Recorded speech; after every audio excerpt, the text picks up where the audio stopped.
Halo guys, welcome to my channel. Masih bersama gue Jafar Alatas. Sebelum tonton jangan lupa di subscribe dan like videonya untuk terus support channel ini agar kalian terus tahu mengenai update video-video baru selanjutnya.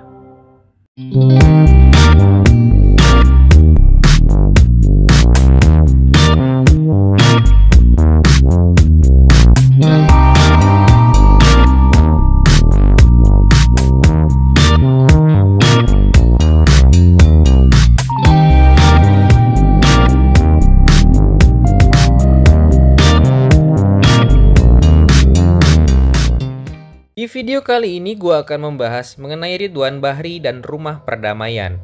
Rumah Perdamaian merupakan tempat perkumpulan beberapa politikus, polisi, dan pemilik media yang sepemikiran.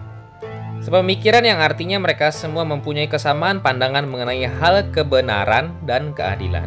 Ridwan Bahri terlihat sebagai inisiator dan leader dari perkumpulan tersebut. Markas dari Rumah Perdamaian pun terlihat tersembunyi dan sangat rahasia. Yang menarik ialah saat ada dialog Hasbi yang menanyakan kepada Ridwan Bahri perihal markas Rumah Perdamaian yang benar adanya.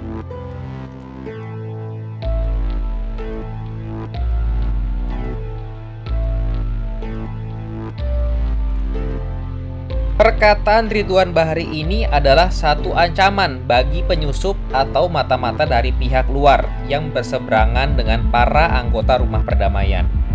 Salah satu nama-nama dari anggota Rumah Perdamaian ialah Feridani, anggota dewan, Rudi Santoso sebagai polisi, ada Hasbi, ada Anggara Sasmi sebagai anggota dewan juga, dan masih banyak lagi.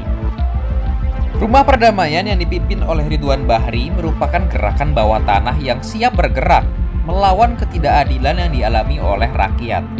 Ada beberapa yang merupakan anggota dewan. Anggota dewan yang lain beberapa sudah dikuasai oleh Pengkor. Di antaranya adalah Ganda Hamdan, yang juga merupakan pimpinan para preman. So, banyak pertanyaan mengenai Ridwan Bahri, baik atau jahat. Menurut gue karakter ini dulu mempunyai masa lalu yang kelam. Ada dialog saat Ridwan Bahri mengikuti rapat dewan untuk membahas vaksin dari serum yang ditebarkan Pengkor dan Gazul. Saya bukan orang yang paling suci, saya juga bajingan, saya pernah menipu, saya pernah menghalalkan segala cara untuk duduk di kursi seperti ini. Tapi saat ini ada generasi yang dipertaruhkan.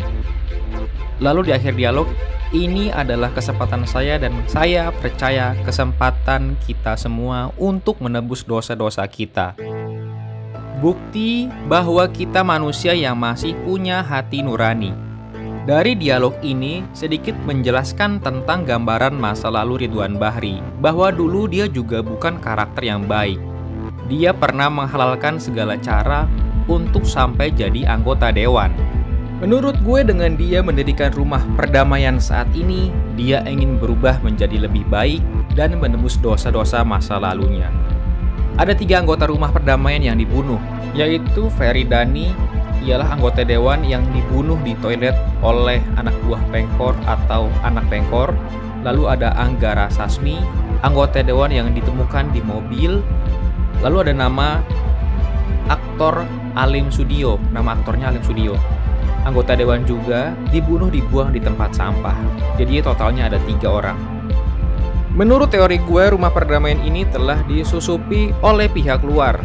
Siapa kira-kira menurut kalian para penyusup tersebut? Ada kemungkinan yang menyusup adalah 1 Hasbi dan 2 ahli farmasi yang ikut juga rapat di markas Rumah Perdamaian.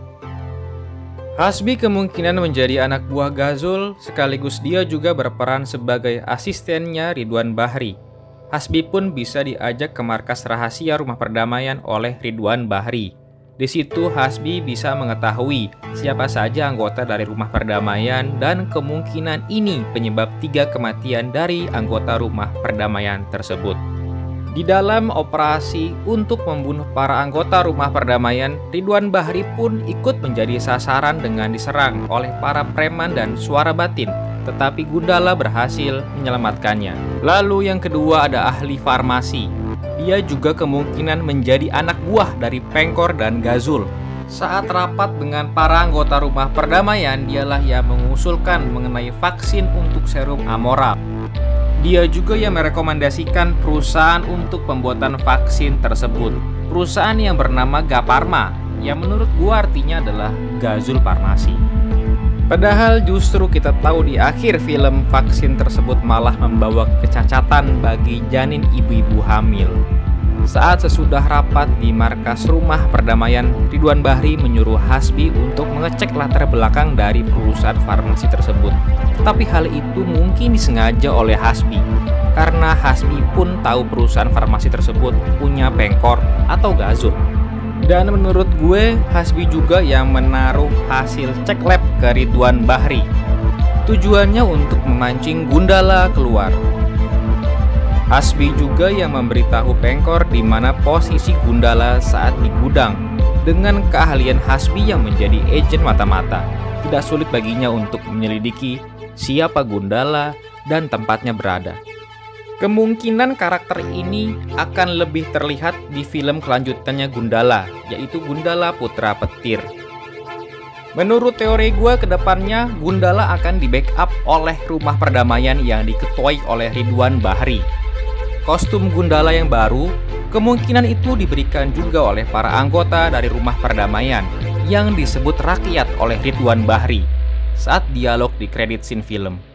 Rumah Perdamaian dan Gundala mempunyai visi yang sama, yaitu membela hak-hak rakyat dari ketidakadilan. So, jadi sangat mungkin mereka kedepannya akan bekerja sama memberantas kejahatan dari pihak Gazul, Pengkor, dan Kiwi Laut. So, ini teori dari gue. Kalau kalian punya teori yang lain mengenai bahasan ini, boleh komen di bawah. Sampai jumpa di video selanjutnya. Gue Jafar Alatas pamit.